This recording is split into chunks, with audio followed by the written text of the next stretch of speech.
নমস্কাৰ বন্ধুসকল, মই আজি আপোনালোকক ক'ম আমি যিটো মন্দিৰত যাওঁ, মন্দিৰত যোৱাতে আমাৰ যিটো পূজা হয়, এই পূজাবিলাক কৰোঁতে আমি সেৱা কৰোঁতে সদায় পইচা দি সেৱা কৰোঁ।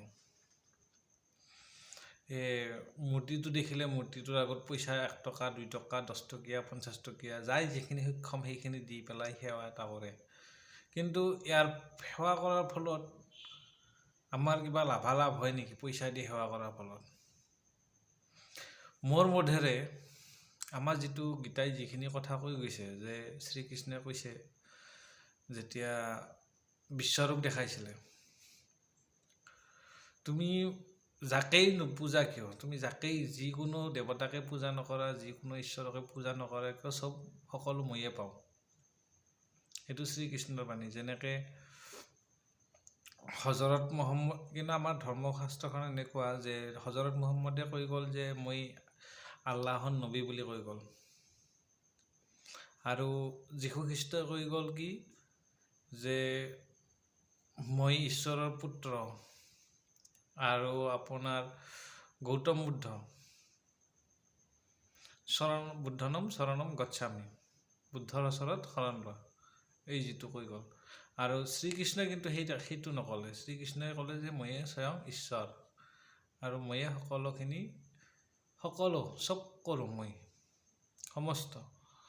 মোৰ যিটো বিৰাট ৰূপ যেতিয়া দেখাইছিলে, সেই সময়ত অৰ্জুনক কৈছিলে যে মোক টকা পইচা বুলি কথা নাই, যাই যি দিয়ে মই তাতে সন্তুষ্ট। তাৰ ভিতৰত ভক্তিভাৱে যদি মোক ফুল আৰু জল, এই দুটা বস্তু, পানী আৰু ফুল, এই দুটা বস্তু দি যদি সেৱা কৰে তেতিয়াহ'লে মই সন্তুষ্ট, মই তাতে বহুত সন্তুষ্ট, মোক বেলেগ বস্তুৰ দৰকাৰ নাই। কিন্তু আমি যেতিয়া টকা পইচা দি সেৱা কৰোঁ বা টকা পইচা দি পেলাই ঈশ্বৰক ওচৰত সেৱা লওঁ, তেতিয়া ঈশ্বৰে জানো সেই টকা পইচাখিনি গ্ৰহণ কৰে? একচুৱেলি মোৰ কথাটো হ'ল যে আমি আটাইয়ে এই কামটো বন্ধ কৰিব লাগে। যদি ধৰ্মটো আমি বচাই ৰাখিব লাগে, ধৰ্মত যাতে কেলেংকাৰী নাহিব লাগে, বিশ্বাস আৰু আস্থা যদি থাকিব লগা হয়, তেতিয়াহ'লে আমি মন্দিৰত ভগৱানৰ ওচৰত পইচা দি সেৱা কৰাটো বন্ধ কৰিব লাগে। আমি পইচা দিব লাগে, মন্দিৰত গ'লে পইচা দিব লাগে, আমি দান বৰঙণি কৰিব লাগে, সেইটো সঁচা কথা। মন্দিৰটোতো এনেই নচলে নহয়, তাক চোৱা চিতা কৰাৰ কাৰণে, চাফ চিকুণ কৰাৰ কাৰণে এজন মানুহ লাগে। যিটো সময়ত এটা মন্দিৰত এটা পুৰোহিত আছিলে, এই বৰ্তমান সময়ত এটা মন্দিৰত 100টা পুৰোহিতৰ জন্ম হৈছে, উৎপত্তি হৈছে। কাৰণটো কি? কাৰণটো হ'ল মানুহৰ সংখ্যাটো বাঢ়ি গৈছে, এইটো এটা কথা, মানুহৰ সংখ্যাও বাঢ়ি গৈছে, সেই হিচাপত পুৰোহিতৰো সংখ্যাটো লাগে। কিন্তু মন্দিৰত যাতে, মোৰ এটাই অনুৰোধ, যাতে মন্দিৰত গ'লে যাতে আপুনি ফল ফুল আৰু জল, এই 3টা বস্তু লৈ যায় পাৰে, যদি গৈ পেলাই সেই 3টা বস্তু দিহে ঈশ্বৰক আগত দি পেলাই আপুনি সেৱা কৰক। কিন্তু পইচা দি কোনো ক্ষেত্ৰত সেৱা কৰিব নালাগে। পইচা দি সেৱা কৰিলে পইচাৰ লোভটো হ'ল, পইচাটো একচুৱেলি কলি। আমাৰ যেতিয়া কল্কি অৱতাৰ আহিছিলে, তেতিয়া পৰীক্ষিত ৰজাই থাকিব দিছিলে কলিক সোণা ৰূপা টকা পইচা, এইবিলাক কিছুমান নিৰ্দিষ্ট জাগা দিছিলে কলিত থকাৰ কাৰণে পৰীক্ষিত ৰজাই। সেই জাগাবিলাকতহে কলি আছে, এই টকা পইচাটো কলিয়ে আছে। আৰু কলিত থকাৰ কাৰণে মানুহক টকা পইচাৰ লোভ বোলা বস্তুটো সকলো মানুহৰে আছে, কাৰণ কলি তাত আছে, সেইকাৰণে এই লোভ বোলা বস্তুটো লগাই দিয়ে। পুৰোহিত হওক, যিকোনো হওক, এই বস্তুটো যাতে আমি ঈশ্বৰক উপাসনা কৰিলে আমি ফুল, বেলপাত বা তুলসী পাত বা পানী, এইবিলাক বস্তু দি সেৱা কৰিব লাগে। আৰু যদি আপুনি একান্ত পইচা দিব মন আছে, তেতিয়াহ'লে আমি মন্দিৰত যিটো দান পত্ৰ আছে, মন্দিৰৰ নামত আপুনি উচৰ্গা কৰিব বিচাৰে যে মন্দিৰটোত আগতে সৰু আছিলে, ডাঙৰ কৰিব লগা হৈছে, সেই এটা উচৰ্গা কৰা বুলি কয়, যিটো আমি দান পত্ৰত পইচা দিব লাগে মন্দিৰত গ'লে। কাৰণ মন্দিৰটো কিবা এটা ঈশ্বৰৰ নামত এটা স্থাপন হওক, ঈশ্বৰৰ নামত এটা ভাল কাম হওক।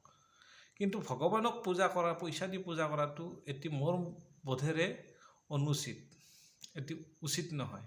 আৰু যদি এই বস্তুটো বাঢ়ি বাঢ়ি যাই থাকে তেতিয়াহ'লে বহুত বেয়া হ'ব পিছত। বৰ্তমান সময়ত সিদিনাখন এটা মই ভিডিঅ' চাইছিলোঁ ফেচবুকত, এই মহামৃত্যুঞ্জয় যিটো এটা শিৱলিংগ বনাইছে বিজেপি চৰকাৰে আমাৰ, এই শিৱলিংগটোত আপোনাৰ পূজা কৰিব যিটো অঞ্জলি, পুষ্পাঞ্জলি লোৱাৰ কাৰণে 100 টকা এটা দৰকাৰ বুলি কৈছে। 100 টকা হ'লেহে পুষ্পাঞ্জলি দিব পাৰিব বা গাখীৰ ঢালিব পাৰিব ভিতৰত। এই যিটো প্ৰচেছ, ঈশ্বৰ বোলা বস্তুটো মনে মন্দিৰ বুলি কৈছে, মনৰ ভিতৰতে ঈশ্বৰ আছে। যদি মনে যদি মন্দিৰ হয়, আপুনি বেলেগ এটা মন্দিৰত যাই পেলাই আপুনি 100 টকা দি পেলাই সোমাই কিনে দৰ্শন কৰি তাত ঈশ্বৰ পাব জানো? ঈশ্বৰটো আপোনাৰ মনৰ ভিতৰতে আছে, আপুনি য'তেই পূজা কৰক। কিন্তু পইচা দি পূজা কৰিব নালাগে মোৰ বোধেৰে।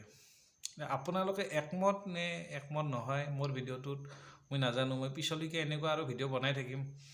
মোৰ যিটো ইউটিউব চেনেল দীপ ব্লগছ বুলি আছে, এই চেনেলটোত এনেকুৱা ধৰণৰ কিছুমান কথা আছে যিটো আপোনালোকে পাব আৰু শিকিব পাৰিব। আৰু যিবিলাক কিছুমান কথা ময়ো নাজানো হয়তো, সেইবিলাকো আপোনালোকৰ কমেণ্ট কৰি মোক জনাব পাৰি যে এইটো বস্তুৰ ওপৰত এনেকুৱা বনালে আপোনাৰ ভিডিঅ'টো ভাল লাগিব। ঠিক আছে, আজিলৈকে ইমানে, বেছি লাম্ভা নকৰোঁ মই ভিডিঅ'টো।